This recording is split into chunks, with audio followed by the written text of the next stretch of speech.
नमस्कार, आप देख रहे हैं स्पोर्ट्स क्रेजी। वक्त आ चला है 5 बड़ी sports headline of the day से आपसे रूबरू कराने का। तो एक एक करके सारी न्यूज़ हेडलाइंस आपको बताएंगे और फिर इंडिविजुअली सबको एलैबोरेट करेंगे अलग से।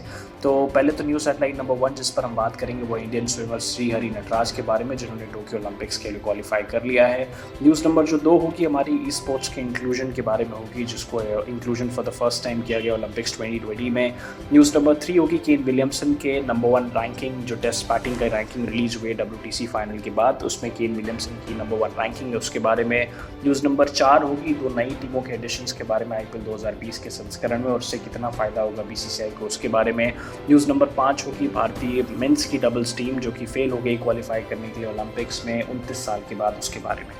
सबसे पहले शुरुआत करते हैं न्यूज़ नंबर 1 से, जो कि है भारतीय तैराक श्रीहरि नटराज के बारे में। उन्होंने बुधवार को टोक्यो ओलंपिक्स में ऑफिशियल रूप से जगह बना ली है, जब खेल की वैश्विक संचालन संस्था फिना ने रोमे में सेंटे काली ट्रॉफी में पुरुष 100 मीटर बैक स्ट्रोक स्पर्धा में उनके एक क्वालिफिकेशन स्तर को स्वीकृति दी थी। भारतीय तैराकी महासंघ ने ट्वीट किया कि श्रीहरि नटराज के सेंटे कोली ट्रॉफी में टाइम ट्रायल के दौरान 53.77 सेकेंड के ओलंपिक क्वालिफिकेशन समय को फिना ने स्वीकृति दे दी है। SFI ने उसका प्रतिनिधित्व फिना के पास भेजा था। श्रीहरि टोक्यो में एक क्वालिफिकेशन प्रवेश के रूप में भारत के सजन प्रकाश के साथ जुड़ेंगे। नटराज ने रविवार को राष्ट्रीय रिकॉर्ड बनाने के साथ ही टोक्यो खेलों का एक क्वालिफिकेशन स्तर हासिल किया, जो कि 53.85 सेकेंड है। टाइम ट्रायल में तैराकों को अन्य प्रतिद्वंदियों से प्रतिस्पर्धा का मौका नहीं मिलता, लेकिन वो अपने समय में सुधार कर सकते हैं। बैंगलोर के इस तैराक को आयोजकों ने ओलंपिक क्वालिफिकेशन के अंतिम दिन टाइम ट्रायल में हिस्सा लेने की स्वीकृति दी थी। टोक्यो ओलंपिक्स में पहली बार 2 भारतीय तैराकों को सीधे क्वालिफिकेशन के जरिए ओलंपिक खेलों में प्रवेश मिलेगा। इससे पहले साजन प्रकाश इसी प्रतियोगिता की पुरुष 200 मीटर बटरफ्लाई स्पर्धा में ओलंपिक ए स्तर हासिल करने वाले अब तक के पहले भारतीय तैराक बने थे।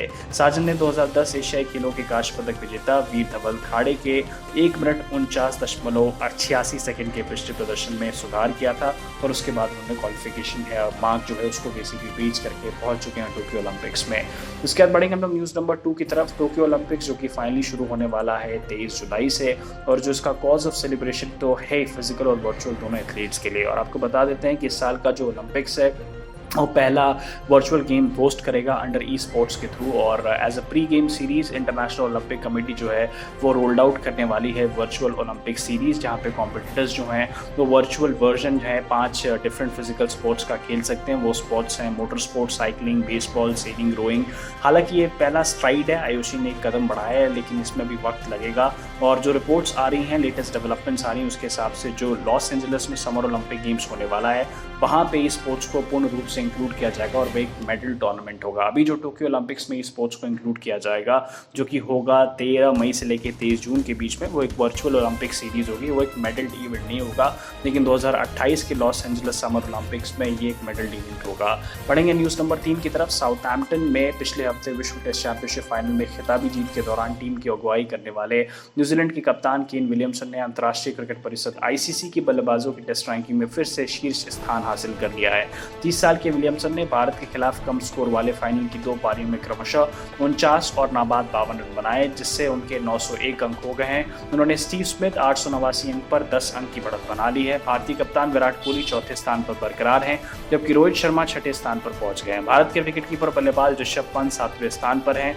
2 हफ्ते पहले स्मिथ विलियमसन को पछाड़कर रैंकिंग में शीर्ष पर पहुंच गए थे, लेकिन न्यूजीलैंड के कप्तान ने फिर से शीर्ष स्थान हासिल कर लिया है। विलियमसन ऑस्ट्रेलिया के खिलाफ श्रृंखला के दौरान पहली बार नवंबर 2015 में जो रैंकिंग में शीर्ष पर पहुंचे थे। बढ़ेंगे न्यूज़ नंबर 4 की तरफ। अगले साल क्रिकेट फैंस को इंडियन प्रीमियर लीग का स्वरूप बदला हुआ नजर आएगा। कारण यह है कि BCCI अगले साल 2 नई टीमों को शामिल करने की योजना बना रहा है और इससे BCCI की सालाना कमाई में भी बहुत ज़्यादा इजाफा होने जा रहा है। एक वेबसाइट की रिपोर्ट के अनुसार वर्तमान में राजस्थान रॉयल्स के बाजार मूल्य 1855 करोड़ रुपए है, तो वहीं चेन्नई सुपर किंग्स की कीमत 2200 से 2300 करोड़ रुपए है। वहीं 5 बार की चैंपियन मुंबई इंडियंस टीम की कीमत 2700 से 2800 करोड़ रुपए है। जहां तक नई फ्रेंचाइज का सवाल है तो उसका आधार मूल्य 225 अमेरिकी डॉलर यानी 1850 करोड़ रुपए होगा, जबकि नीलामी के बाद कीमत 300 से 400 मिलियन डॉलर यानी 2200 से 2900 करोड़ रुपए तक रखी जा सकती है। D&P कंपनी के निर्देशक एन संतोष के अनुसार हम राजस्थान की बात कर रहे हैं, जो कि एक ऊंची रैंकिंग वाली टीम नहीं है।